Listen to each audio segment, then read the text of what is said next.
You know that voice, don't you? That small voice in your head that whispers, "You're not good enough," right before you try something important. The one that reminds you of every little mistake you've ever made. It shows up when you want to speak up, when you want to try something new, when you're finally ready to grow. That voice?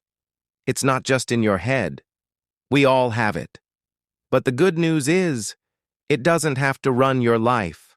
Let's talk like friends and break this thing down in a way that makes real sense. 1. That negative voice isn't your enemy, just a scared guard dog. You know how a dog barks at every little noise, thinking it's protecting the house? That's your inner critic. It's loud, overreacts, and thinks it's helping. See, your brain was designed to keep you safe. It sees risks everywhere. So when you want to do something bold, like speak in a meeting, start a business, or even talk to someone new, your mind starts shouting, "Wait, what if you fail? What if they laugh at you?"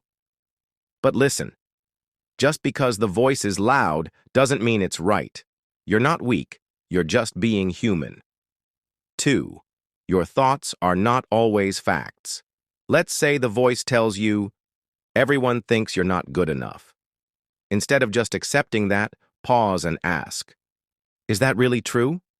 Did anyone actually say that? Or is it just how I feel right now?" Start keeping a little note or journal. Nothing fancy. Just jot down what happened, what the voice said, whether there's proof. And a more balanced thought like, "I may not be perfect, but I'm trying, and that matters." You're not trying to fake confidence. You're trying to see clearly. That's powerful. 3. Build your confidence in tiny steps. Here's a secret. Confidence isn't something you wait to feel before acting. You build it by doing small things that prove to yourself, "I can handle this."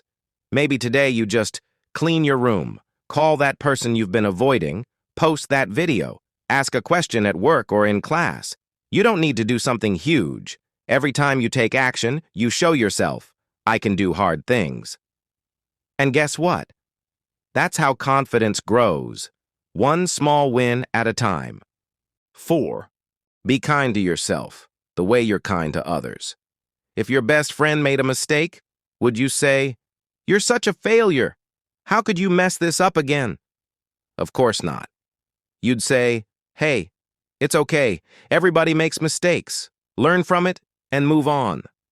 So why do you talk to yourself like an enemy? Start treating yourself like someone you care about. You're not giving yourself an excuse.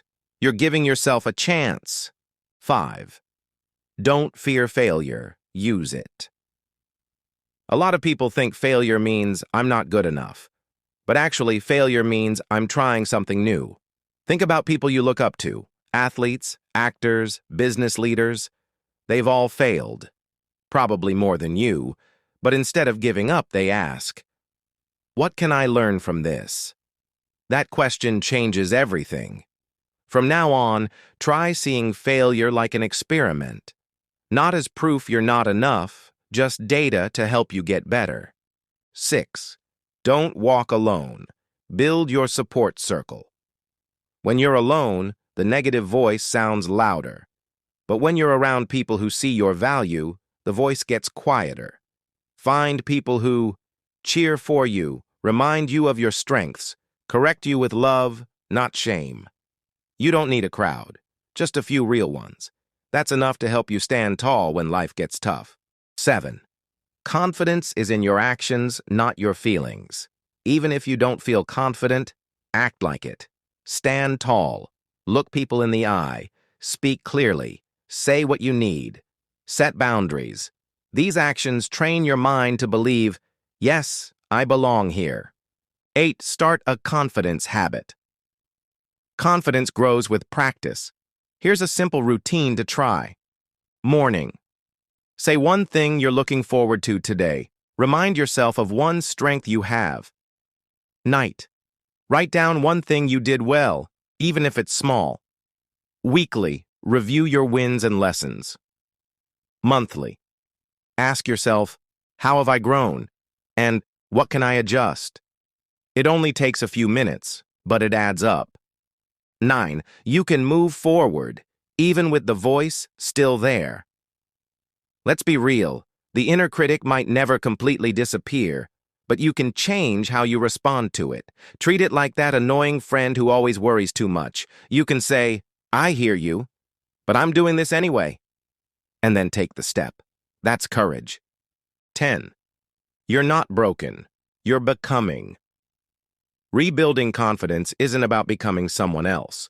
It's about rediscovering the strength that's already inside you. Yes, the voice has been loud. Yes, the doubt has been heavy. But that doesn't mean you're finished. You're in a season of becoming, stronger, wiser, more sure of who you are. So here's the big question. What's the one small thing you'll do today to take your confidence back? Whatever it is, start there. Confidence isn't about being perfect. It's about showing up, learning as you go, and believing that you're worth the effort. You are. If you did enjoy this video, please hit the like button and share, and do subscribe to this channel for more on inner dialogue.